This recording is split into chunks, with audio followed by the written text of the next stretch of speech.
नमस्कार दोस्तों, स्वागत है आपका हमारे YouTube channel study with B में। दोस्तों, आज का टॉपिक है बिंदु आवेश के कारण किसी बिंदु पर वैद्युत विभव।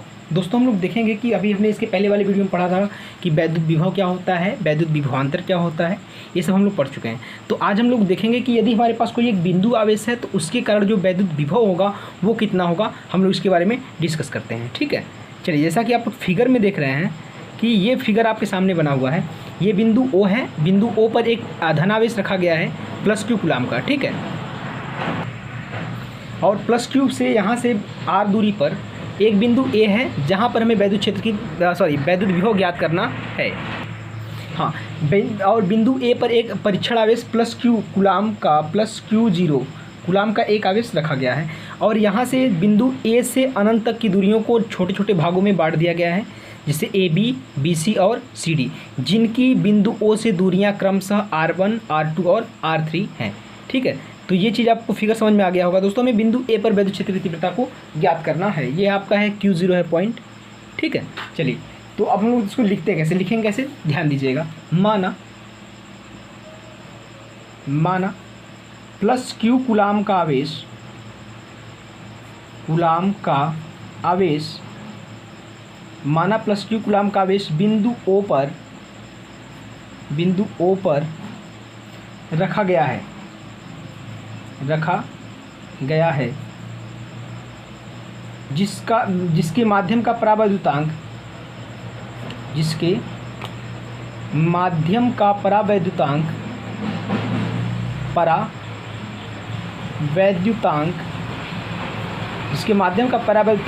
K है।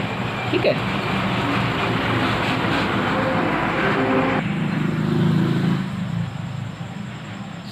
देखिए, और बिंदु O से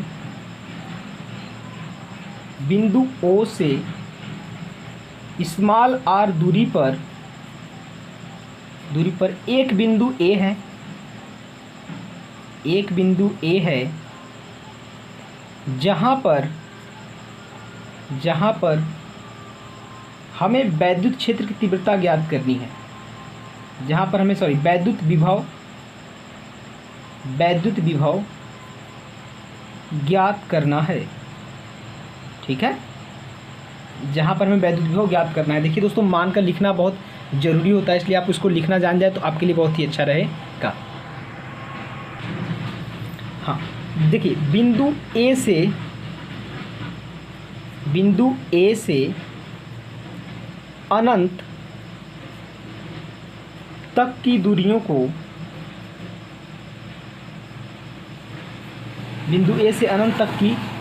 को छोटे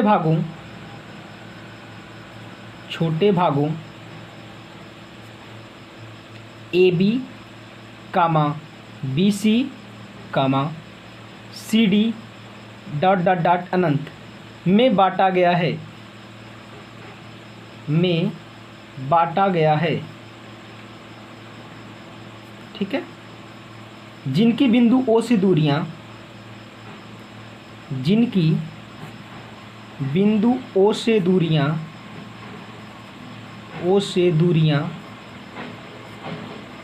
क्रमशः R1, R2, R3,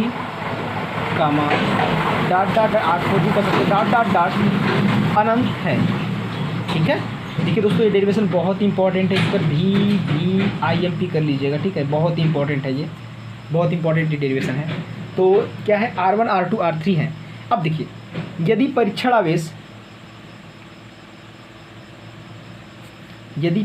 आवेश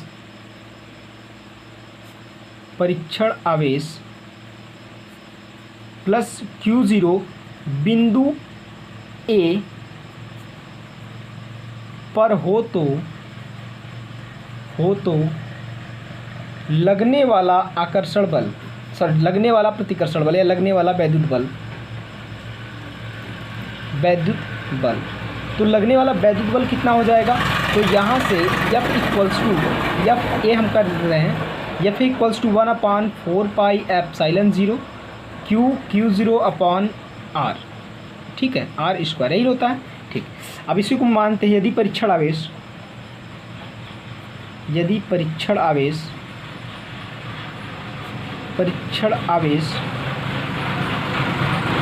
बिंदु B पर ले जाया जाए तो बिंदु B पर ले जाया जाए तो लगने वाला वैद्युत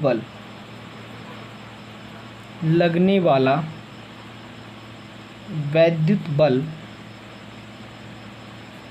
एफ बी इक्वल्स टू 1/4πε0, देखिए कितना हो जाएगा Q0/R1 का स्क्वायर। ठीक है, अब लिखेंगे इसके बाद, चूँकि देखिए ये दोनों A और B के बीच की जो दूरियां हैं वो बहुत ही कम है। ठीक है, तो हम लोग लिखेंगे चूँकि A और B के बीच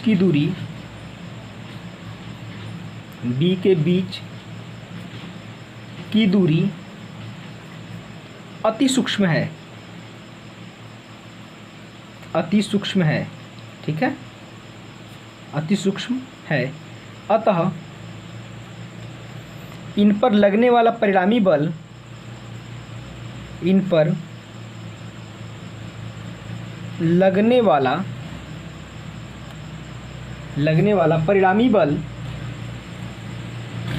परिणामी बल इनके गुणोत्तर माध्य के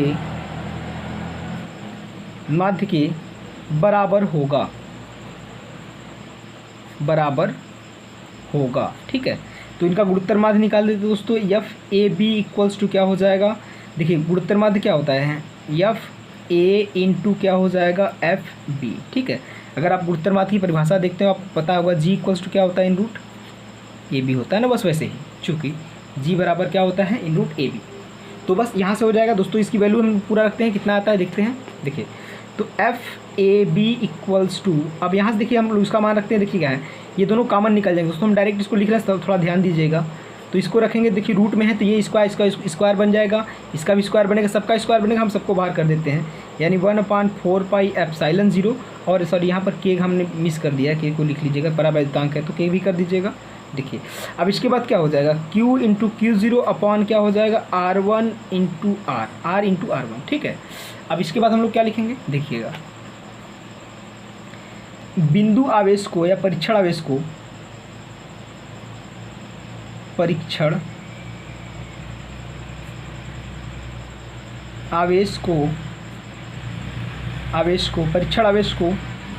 A से B तक ले जाने में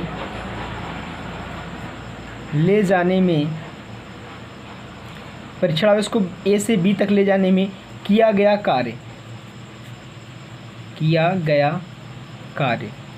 ठीक है, तो किया गया कार्य कितना हो जाएगा, WAB इक्वल्स टू क्या होगा भाई, FAB हो जाएगा। बल और विस्थापन कितना हुआ, ध्यान दीजिएगा, A से B का विस्थापन है, ये टोटल डिस्टेंस कितना है, R1 है, और ये कितना है, R है। तो R1 में से R को माइनस कर देंगे तो हमें पता चल जाएगा, यहाँ से करेंगे R1 माइनस R। ठीक है, यहाँ से FAB की वैल्यू रखिएगा, तो WAB बराबर इसको रखिएगा तो 1/4πε0 इंटू के हो जाएगा, और क्या था भाई, देखिए Q और Q0 अपॉन क्या था, R into R1 in bracket R1 minus R।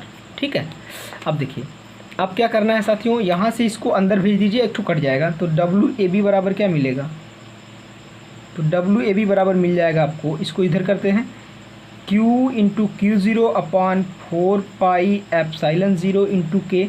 देखिए इसको अंदर ले जाएंगे तो यहाँ से क्या मिलेगा, R1 upon R into R1 minus R upon R into R1, यही नहीं मिलेगा। देखिए यहाँ से क्या हो जाएगा, R1 से यहाँ से देखिए R से R कैंसिल, यहाँ से क्या हो जाएगा, R1 से R1 कैंसिल, फाइनली यहाँ पर क्या बचा, चलिए इस पेज पर लिखते हैं इसको। हाँ, तो यहाँ से क्या बचेगा भाई, तो यहाँ से जो WAB आया हमारे पास वो कितना आया, Q into Q0 upon 4πε0 into के। अब देखिए यहाँ से कटा हुआ था तो क्या मिला था, 1/R minus 1/R1। In bracket 1/r minus 1/r1। ठीक है, दिख रहा है दोस्तों?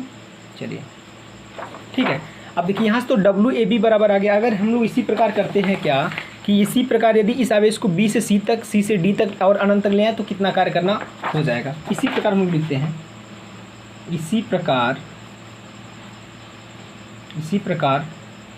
परीक्षण आवेश को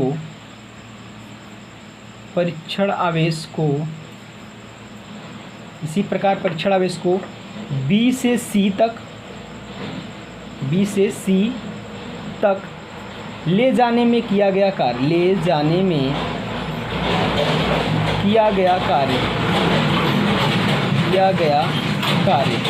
देखिए, परीक्षण आवेश को ले जाने में किया गया कार्य कितना हो जाएगा भाई यहाँ से, तो WBC बराबर क्या हो जाएगा, तो देखिए Q into Q0 upon 4πε0 into के।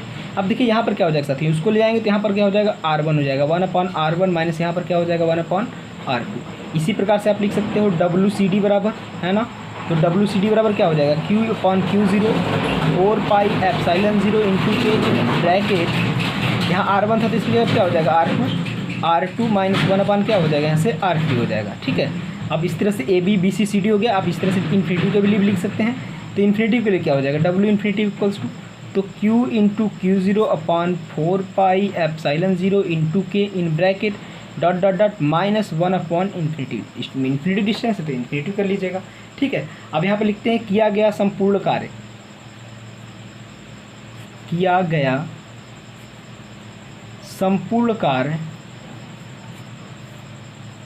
यदि किया गया संपूर्ण कार्य W हो तो, देखिए किया गया संपूर्ण कार्य W हो तो W बराबर क्या हो जाएगा, W इक्वल्स टू हो जाएगा WAB plus WBC plus WCD plus ... W infinity, यही ना होगा भाई, W इन्फिनिटी। अब क्या करना, सबका मान रखिएगा। देखिए WAB की वैल्यू कितनी आई थी, देखिए WAB की वैल्यू यहाँ पर है। देखिए सब में क्या मान है, Q इंटू Q0 अपॉन 4πε0 के सब में क्या मान, उसको बाहर निकाल लीजिएगा। Q into Q0 upon 4πε0 into के, इसको बाहर निकालिएगा। अब देखिए यहाँ पर क्या मिलेगा, तो 1/r माइनस 1/r1, यही ना होगा भाई। अब देखिए फिर प्लस लगाएंगे, चूँकि बीच में प्लस था, यहाँ पर प्लस लगाइए। WBC में कितना आया था 1/r1 माइनस 1/r2 प्लस करिएगा यहाँ से 1/r2 माइनस 1/r3। इस तरह से आप आगे बढ़ते जाएंगे, ... करते जाइए, माइनस क्या हो जाएगा 1/इन्फिनिटी। देखिए इसमें देखेंगे दोस्तों क्या होगा, आप देखेंगे कि देखिए R1 से ये वाला R1 देखिए इससे कैंसिल होगा, ये इससे कैंसिल हो गया, ये इससे कैंसिल हो गया और ये अपने बाद वाले से कैंसिल हो जाएगा। इस तरह से हम लोग लिख सकते हैं यहाँ पर कि बीच के सभी पद कट जाएंगे, बीच के सभी पद कट जाएंगे। ठीक है, बीच के सभी पद कट जाएंगे तो बचेगा क्या भाई WBC बराबर या W बराबर, तो W बराबर क्या मिलेगा Q into Q0 upon 4πε0 into के इन ब्रैकेट 1/r माइनस 1/इन्फिनिटी, यही तो बचा। अब ध्यान दीजिएगा साथियों कि 1/इन्फिनिटी की वैल्यू कितनी होती है 0 होती है, तो बचा क्या 1/r, यानी W बराबर क्या हो जाएगा 1/4πε0 इंटू के, यानी ये तो 0 हो गया, तो बचा क्या Q इंटू Q0 अपन क्या हो जाएगा R, तो ये हो जाएगा। ठीक है, हाँ तो देखिए अब इसके बाद क्या होता है, चूँकि हमने पढ़ रखा है कि V बराबर क्या होता है, चूँकि V बराबर होता है W/Q0 होता है ना। चलिए तो इसी में मान रखते हैं, तो V इक्वल्स टू हो जाएगा W, तो W की वैल्यू कितनी, ये पूरी निकल गई, W की वैल्यू 1/4πε0 इंटू के हो जाएगा और Q into Q0 upon R, और इसकी वैल्यू हम लोग रख देते हैं, तो यहाँ पर वैल्यू कितनी है इसकी अपॉन Q0, तो Q0 कर दीजिएगा, ये Q0 से Q0 कैंसिल हो जाएगा। देखिए तो यहाँ से कट गया, बचा क्या V इक्वल्स टू, तो V इक्वल्स टू बचा 1/4πε0 इंटू के और Q/R बचा, यही बचा ना भाई। तो अब इसके बाद देखिए Q/R बचा, अगर हम लोग यहाँ पर लिखे वायु या निर्वात के लिए, वायु या निर्वात के लिए देखिए वायु या निर्वात के लिए हम लोग बात करते हैं तो के की वैल्यू कितनी हो जाती है, 1 हो जाती है। तो जो यहाँ से भी बराबर आएगा 1/4πε0 और Q/R। देखिए यही दोस्तों हमको लाना था, और यही बिंदु आवेश के कारण जो होता है, किसी बिंदु पर जो वैद्युत विभव रहेगा इतना रहेगा। ध्यान दीजिएगा दोस्तों, ये प्लस के कारण इसलिए प्लस में आया है। यदि ये माइनस आवेश होता तो क्या हो जाता है, यहाँ पर माइनस हो जाता, ठीक है। या लिख सकते हैं यदि माइनस आवेश के लिए, ऋण आवेश के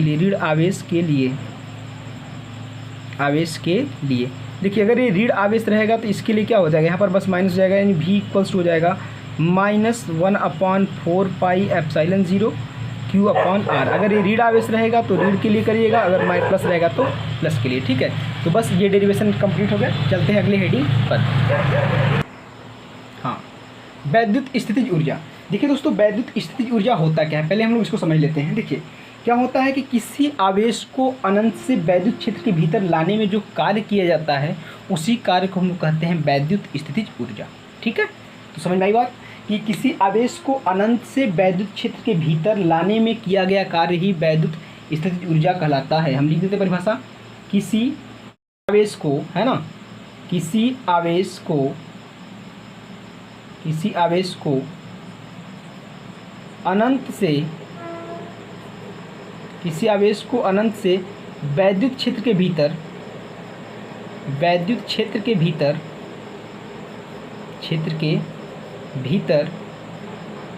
किसी आवेश को अनंत से वैद्युत क्षेत्र के भीतर लाने में किए गए कार्य को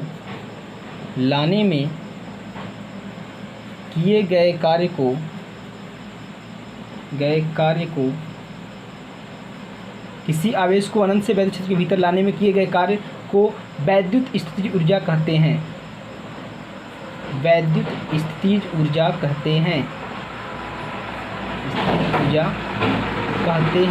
ठीक है, इसको याद रखिएगा दोस्तों कि किसी आवेश को अनंत से वैद्युत क्षेत्र के भीतर लाने में किए गए कार्य को क्या कहते हैं, वैद्युत स्थितिज ऊर्जा कहते हैं, ठीक है। हम लोग यहाँ से मान लेते हैं, देखिए ऐसे भी कर सकते हैं, किसी अनंत से किसी आवेश को दूसरे आवेश के पास लाने में किए गए कार्य को भी हम लिखते हैं। देखिए तो लिखते हैं यहाँ से Q1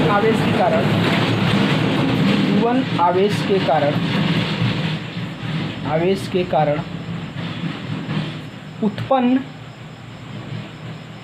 उत्पन्न विभव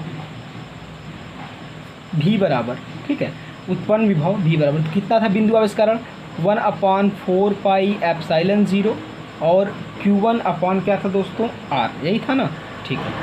चलिए अब यहाँ से है, अब चूँकि हम लोग जानते हैं कि V बराबर क्या होता है, V बराबर होता है W/Q2, आप यूज कर सकते हो, कोई दिक्कत नहीं है ना। तो यहाँ से मैं W बराबर क्या निकलेगा, W बराबर निकलेगा V × Q2 कर दीजिएगा, और V की यहाँ से वैल्यू रख दीजिएगा, V इक्वल्स हो जाएगा 1/4πε0, और यहाँ से क्या हो जाएगा, Q1 × Q2/R हो जाएगा, ठीक है। तो अब यही कार्य किया गया,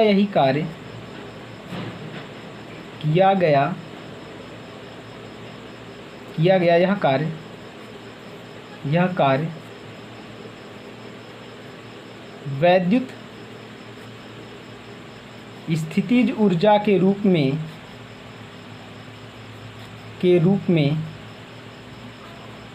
वैद्युत स्थितिज ऊर्जा के रूप में संचित हो जाता है, ठीक है, संचित हो जाता है।